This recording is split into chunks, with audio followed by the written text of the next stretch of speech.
मिस्त्री का घर तुम्हें कितनी बार बताया है, मेरे तैयार होने से पहले मेरा नाश्ता तैयार हो जाना चाहिए।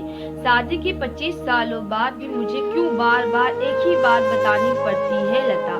तुम्हें क्या है, तुम तो आराम से घर पर रहोगी, मुझे काम पर जाना पड़ता है। तुम हो कि हमेशा बेवकूफों जैसी हरकत करती हो। अगर तुम यह जानबूझकर करती हो तो याद रखना, मुझसे बुरा कोई नहीं होगा। आज भी प्रशांत का पारा चढ़ा हुआ था। इन कटु शब्दों में अपना गुस्सा उतारते हुए, गीला तौलिया कुर्सी पर फेंकते हुए प्रशांत गुस्से से लता की तरफ देखने लगा। लता के लिए प्रशांत का यह बेवजह का गुस्सा कोई नई बात नहीं थी। वह मेहमानों में 3-4 बार ऐसे ही लता पर बरस पड़ता था। पहले पहले लता उसका विरोध किया करती थी, लेकिन जब कई सालों तक प्रशांत में कोई बदलाव नहीं दिखा तो लता ने खुद को ही बदल दिया। अब प्रशांत के कुछ भी कहने से लता को कोई फर्क नहीं पड़ता था। प्रशांत की हर बात को चुपचाप सिर नीचे झुकाए सुन लेती थी। शादी के पहले 5 साल तक लता ने पूरी कोशिश की थी कि प्रशांत को बदला जाए, लेकिन फालतू का गुस्सा करना और बाद में लता को भला बुरा कहना, यह मानो जैसे उसकी आदत बन गई थी। कोई भी वाद विवाद होता तो प्रशांत सीधा लता को बोल देता, अगर मैं तुम्हें अच्छा नहीं लगता तो क्यों नहीं चली जाती, अपने मैके, क्यों रहती हो मेरे साथ। इतना सब कुछ हो जाने के बावजूद लता प्रशांत के साथ रहती थी, क्योंकि उसे अपनी बेटी की फिक्र थी। और वह जाती भी कहाँ, अपने बूढ़े माँ बाप के इस उम्र में परेशान करना वह नहीं चाहती थी। समाज और लोग क्या कहेंगे, यह भी तो उसे देखना था। वह इतनी पढ़ी लिखी भी तो नहीं थी कि खुद जाकर कोई नौकरी कर सके और अपना और अपनी बेटी का पालन पोषण कर सके। लता को अब अपनी फिक्र नहीं थी, उसको फिक्र थी तो बस अपनी शादी लायक हो रही बेटी की। लता नहीं चाहती थी कि पति पत्नी के झगड़े की वजह से काव्या डिस्टर्ब हो। काव्या की पढ़ाई पूरी हो चुकी थी, उसके लिए अब शादी के रिश्ते आने लगे थे। कई रिश्तों को काव्या ठुकरा चुकी थी। 2-3 महीने बाद एक अच्छा रिश्ता आया। रिश्तेदारों और पहचान के लोगों ने भी लड़की के बहुत गुणगान किए थे।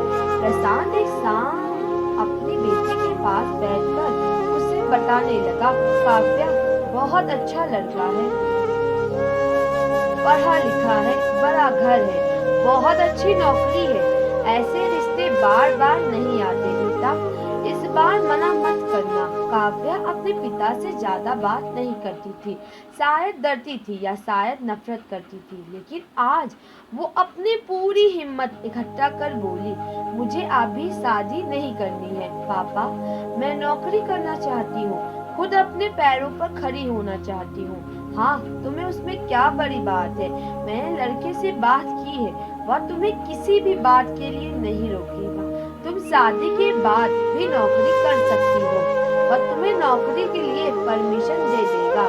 परमिशन? प्रशांत बोला, मेरा नौकरी करना या ना करना उसकी परमिशन क्यों डिपेंड रहेगी पापा?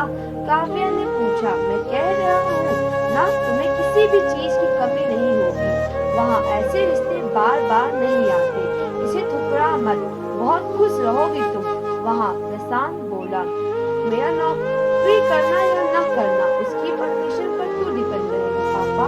काव्या ने पूछा। बहुत खुशी रहेगी तुम वहाँ, प्रशांत बोला। पापा, क्या मैं उतनी ही खुश रहूंगी जितनी मम्मी इस घर में खुश है? काव्या ने तंज कसते हुए कहा, आज तुम्हारी जबान कुछ ज्यादा नहीं चल रही है। प्रशांत गुस्से में आंखें बड़ी करते हुए बोला, पापा, मुझे शादी ही नहीं करनी है, क्योंकि शादी के बाद अगर वह लड़का आपके जैसा निकला तो मैं क्या करूंगी? मुझे आपके जैसा जीवन साथी नहीं चाहिए जो बिना बात के मुझ पर हमेशा चिल्लाए। मुझे कुछ भी अपनी पसंद का लेना हो तो 10 बार सोचना पड़ेगा। कहीं वह नाराज ना हो जाए। मेरी तबीयत कैसी भी हो उसे परवाह ना हो, रोटी थोड़ी सी मोटी बन जाए तो घर पर उठा ले, उसकी चेकबुक ना मिले तो मेरा ही दोस्त निकाले, और हर छोटी मोटी बात पर मुझे मैके जाने के लिए कहे।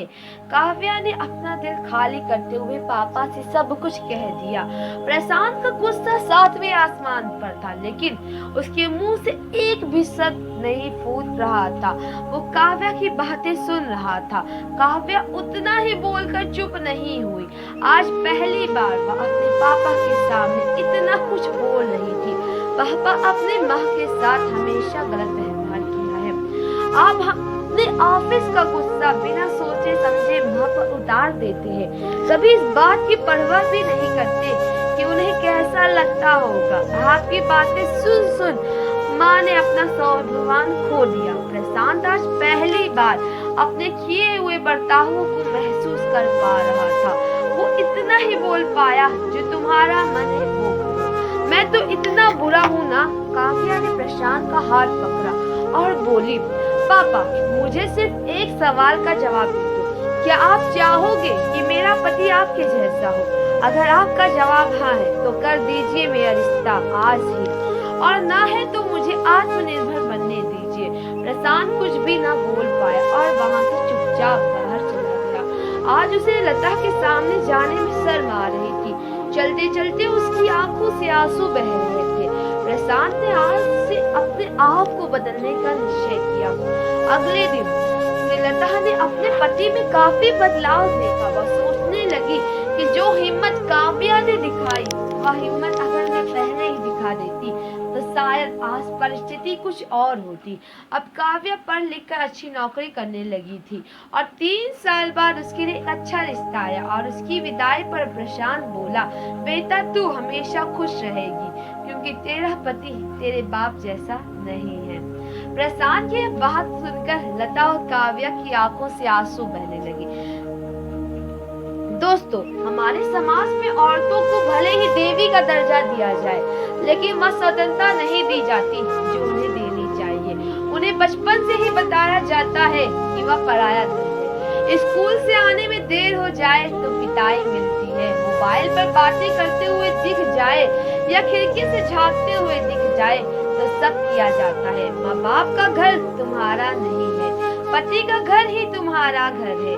जीवन भर यह बातें बता कर उन्हें ससुराल भेज दिया जाता है, और एक दिन किसी छोटे मोटे झगड़े में ससुराल वालों ने उन्हें सुनना पड़ता है कि इस घर को छोड़ दो और मैके चली जाओ। अब आप ही बताओ दोस्तों, ऐसे स्त्रियों का सच्चा घर कौन सा है? आखिरकार वह किस घर को अपना कहे? प्लीज मेरे चैनल को लाइक शेयर सब्सक्राइब करें। आज के लिए दोस्तों बस इतना ही। मेरे चैनल को नाजिया वॉइस को please like and share and subscribe करें प्लीज फ्रेंड्स। आज के लिए बस इतना ही। Bye bye friends.